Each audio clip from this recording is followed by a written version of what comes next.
mister at ang di umano kabit nito nahuli ni Mrs. at ang mga ganap huli sa Facebook Live.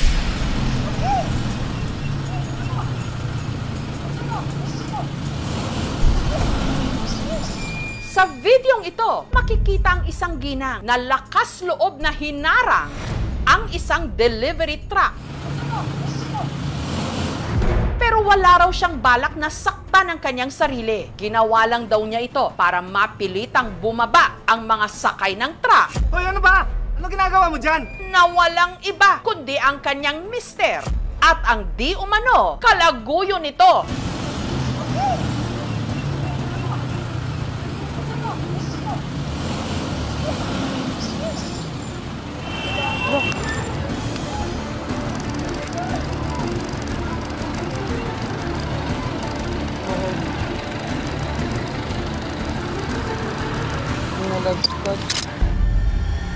Welcome to my life. Andyan yung kabis niya. Hanggang si Mrs. i-Facebook Live pa ang mga sumunod na eksena. Kabit niya, oh. Kaya pala, ang lakas ng loob mo, ah. Ngayon, tignan natin, kasi hindi pa paiyak. Tumingin ka! O bakit? Papalag ka? Nakit ka? Akin na yung cellphone. Hindi. Akin na. O hindi. Bakit? Tingnan natin. Isang misis, hindi na mananahimik sa di umano panloloko sa kanya ng kanyang mister. Hulog ko talaga sa pangin. Yes, buka mo. Live to.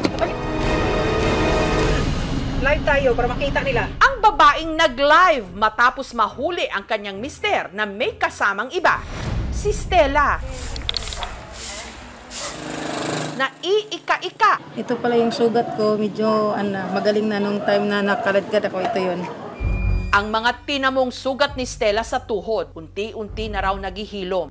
Pero hindi ang kanyang puso na pinagtaksilan daw ng mister niyang itago natin sa pangalang Marvin. Hanggang ngayon masakit pa rin kasi. Yung trauma nandyan pa talaga. Gabi nitong June 9, kinutuban daw si Stella nung hindi raw nagpaparamdam ang nooy naka-duty niyang mister na isang truck driver. Sabi ko, ay walang chat, walang kumusta. Binuksan ko yung account niya. Sa puntong yon, umandar ang pagka-investigador ni Stella. Kasi may GC nga sila na sinisend na proof kung kinakargahan or paalis. Si Stella may napansin sa litrato. Nagtaka na ako na bakit may isang cellphone siya lang naman mag-isa ang bumabiyahe. Sa isip ko, bakit parang sa passenger seat na siya? Nagduda na ako. May kasama talaga siya. Ang nagkumpirma sa kanyang mga hinala. Nag-selfie siya, kasama yung truck. May hinagip doon na bag na itim sa likod niya na may pink na strap. Doon na ako kinabahan. Pinagdudahan ko na yung babae na niya, kasama niya. Si Stella agad tinawagan ang kanyang mister. Kasama ba yung babae mo? Sabi niya, hindi, ayan ka na naman, puro ka na naman tamang hinala. Sige nga, patingin ang gilid ng truck. Sabi niya, ayan wala nga akong kasama.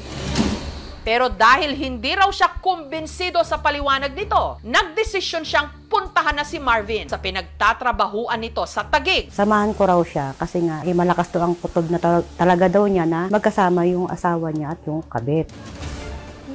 Pwede mo pa Si Stella nag-arkila pa ng habal-habal. Kinakabahan na ako, nanginginig na ako. Ang naghihinalang misis, 3 oras na nag-abang sa labas. Nakita ko na palabas na sila. Doon, pinakiusapan niya ang rider na kuhanan ng video ang mga susunod na mangyayari. Hanggang walang kung ano-ano. Hinarang na nga ni Stella ang truck na minamaneho ng kanyang mister. Nabulaga siya nung sumulpot ako. Hinampas ko yung truck. Sabi ko, hinto mo.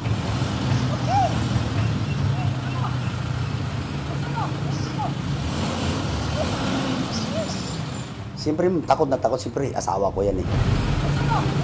At ang hinala ni Stella, confirmed. Nandun nga yung babae nakahiga. Yung babae ko na yun, wala kaming magawa. Kumbaga, sabi niya sa akin, huli na tayo.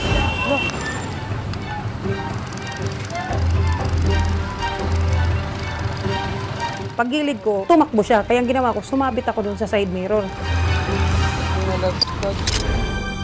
Doon ako nakaladkad. Wala pong balak na sakasaan po yung asawa ko. Harang ng harang siya ganun. Tapos nung sumigaw ako ng tulong-tulong, ang narinig niya yata, doon huminto siya. Bigla, ma'am, pumarino ako. Tumayo ka dyan, sumakay ka. Sasakay ako. Hindi mo sabihin. Binuksan ng babae yung pinto. Doon ako umakyat at Live tayo guys, oh. Kabit niya, oh. Kaya pala, ang lakas ng loob mo, inisip ko mag-live ako. May ebidensya ako na sila yung huling kasama ko.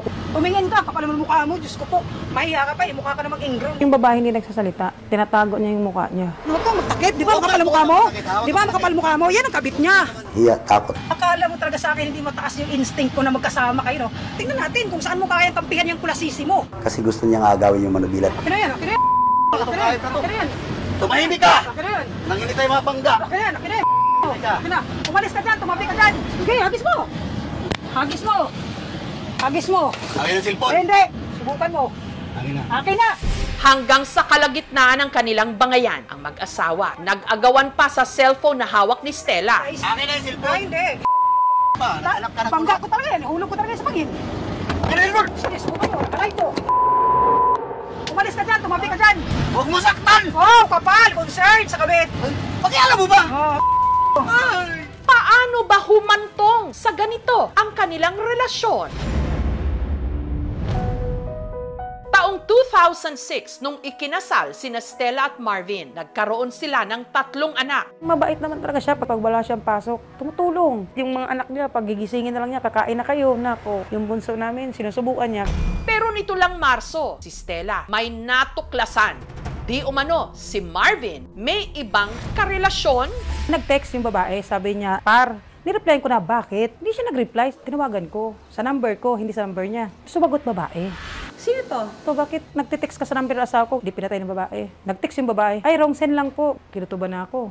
Kaya si Stella, palihim na nag-install ng app sa cellphone ng kanyang mister na automatic daw na magre-record sa tuwing may tatawag o tatawagan si Marvin. Kinabukasan, pag uwi niya, tinignan ko na yung babae na yun pala, hindi lang wrong send. Ang di umano, nagte-text kay Marvin, itago natin sa pangalang Cherry, katrabaho raw ni Marvin. Galing po ako ng Mexico po, Pampanga. Ang sabi niya sa akin, pwede bang makisabay po kasi uwi ako, masakit yung ipin ko. Sabi ko, wala mo na problema po kasi pares lang naman tayo trabaho eh. Sabi niya sa akin, kunin ko yung number mo kuya para sakaling uuwi ako, sasabay ako ulit sa iyo, ganun. Yun. Tuloy-tuloy na yung namin, relasyon. Bibilan niya ako sapatos, kwintas, mga ganun. Masaya sa umpisa, pero nung bandang huli, ma'am, inano ako ng konsensya ko na. Kaya si Stella, kinumpronta si Cherry at ang kanyang mister. Nag-usap kami 3. Sabi niya, tigilan natin to kasi alam na ng asawa ko. Tapos sabi ng babae, sige. So ganyan, iiwas po ako. Gayunman, hindi pa rin daw ito tumupad sa usapan. Yan ang kabit ng asawa ko. Hanggang nahuli na nga ni Stella, nakasama pa rin ang kanyang mister sa truck, si Cherry. Ano, huwag kang magtakip. Di ba makapal mukha mo? Di ba makapal mukha mo? Yan ang kabit niya. Tuloy pa rin pala ang kanilang bawal na pag-ibig. Oh, hi Mars! Uli ko lang naman sila ng kabit niya, Mars. Papakulong ko lang to ngayon. Hey! Ang laki ng tuhod, sugat ko sa tuhod. Na-record dito ang pagkaladkad sa akin. Oo, ebidensya. Akala mo? Pagbaba namin galing Skyway papuntang Nubalichis, binaba niya yung babae. Bantay niya ako para dalhin niya ako sa ospital. Talaga hindi niya ako makapatawad. Gusto ko siya ipakulong nung time na yun. Ang kasong pwedeng maisamba dito sa asawa at sa kanyang kabit ay ang kasong concubinage. Pwedeng patawan ng parusa na aabot hanggang 4 na taon ang lalaki kung napatunayan ito, at sa babae naman ay dischero o tinatawag na banishment o paglimit para siya ay tumira doon sa isang partikular na lugar. Maliban dito ay pwede ring sampahan ng kasong vowsy ang nasabing lalaki, na kung saan ang kulong naman nito ay maaaring umabot ng 12 taon. Kung hindi sila nahuli sa akto gaya ng sa videong ito, maaari pa rin kasuhan ng violence against women and children ang nasabing lalaki dahil ang marital infidelity ay tinuturing na psychological violence under ng ating Violence Against Women and Children. Susunod, buwis buhay na hinarang ni Stella ang minamanehong truck ng kanyang mister. Live tayo guys, oh. Kabit niya, oh. Kung saan sakay-sakay nito ang di umano kalaguyo niya. Akala mo talaga sa akin hindi mataas yung instinct ko na magkasama kayo, no? Kung magtakip, di ba makapal mukha mo? Nasaan na si Cherry? Ang aming team nakipag-ugnayan sa kanya. Ang lakas ng loob mo, ha? Di naman sa amin pasawayan. Kabait kong anak yan. Handa raw si Cherry na magpaunlak ng panayam sa oras at lugar na kanyang itinakda. Pero sisipot kaya siya? Dito po kami sa my park. Punta lang po kayo dito.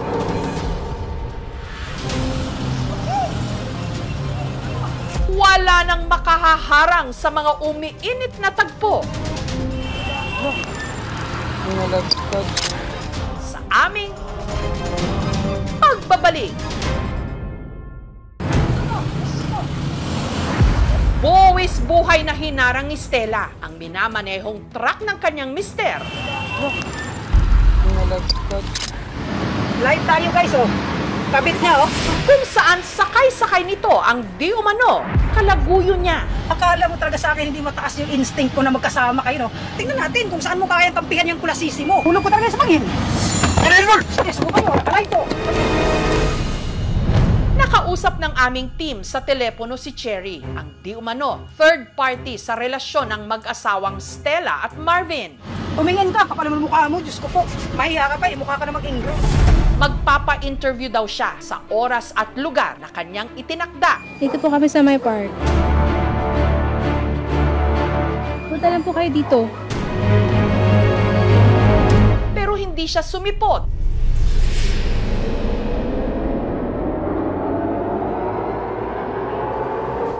Pinuntahan ng aming team ang address kung saan nakatira ang kanyang pamilya. At doon, nagsalita ang nagpakilala niyang ina. Si Mirna, hindi niya tunay na pangalan. Naiinis, na nasasaktan, na naaawa. Nakita ko kasi yung anak ko na habang nakasakay na pinaghahampas. Umalis ka dyan, tumabi ka dyan! Huwag mo saktan! Dahil hindi ako nananakit ng anak ko eh. Hindi pa raw umuuwi sa kanila si Cherry. At pati siya, di raw alam kung nasa na ito ngayon. Sabi niya, ma, kayo nang bahala sa mga anak ko. Pero alam mo ma, kaya ko to. Alam mo naman, matapang ako. Pero tao lang naman tayo.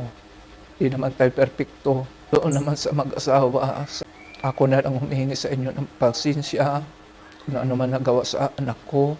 Hindi naman sa amin pasawayan. Mabait kong anak yan. Akala mo talaga sa akin hindi mataas yung instinct ko na magkasama kayo, no? Tingnan natin kung saan mo kayang kampihan yung kulasisi mo. Samantala, matapos ang eskandalo online, sina Marvin at Stella masinsinang nag-usap. Sabi ko, di ba pwedeng manghingi ako ng tawad sa iyo tapos mga pamilya mo. Gusto ko talaga siya ipakulong. Kaso yung mga anak ko, nagsabi yung patawarin na nga lang daw yung papa nila kasi hindi naman daw sa isang pagkakamali masamang ama na agad.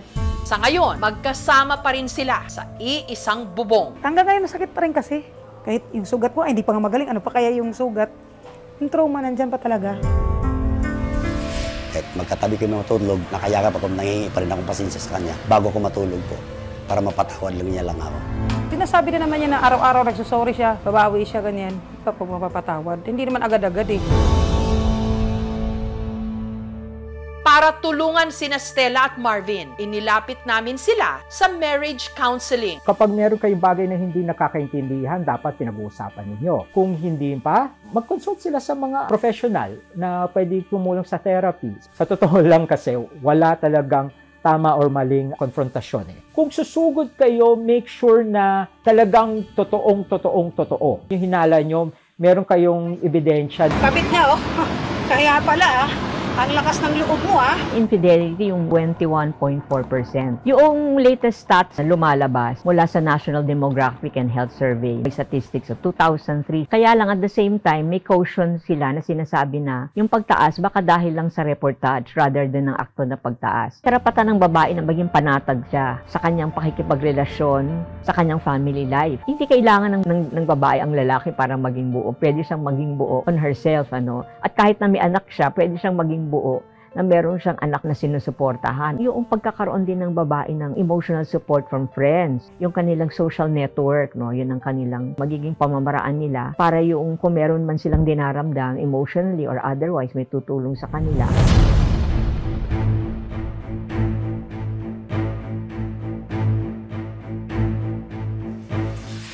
Maging leksyon na rin sa lahat na hindi tamang lukuhin mo yung asawa mo. Huwag na niyo subukan para hindi niya masisira yung pamilya niyo. Sisikapin ko po at papakita ko sa pamilya ko, asawa ko, mga anak ko na magbabago ako. Welcome to my life. Andyan yung kapis niya. Ang tiwala, pakaingat-ingatan dahil kapag ito'y nasira, napakahirap ng ibalik. Harangan man ng sibat o kahit pa ng truck. Thank you for watching, mga kapuso. Kung nagustuhan niyo po ang videong ito, subscribe na sa GMA Public Affairs YouTube channel. And don't forget to hit the bell button for our latest updates.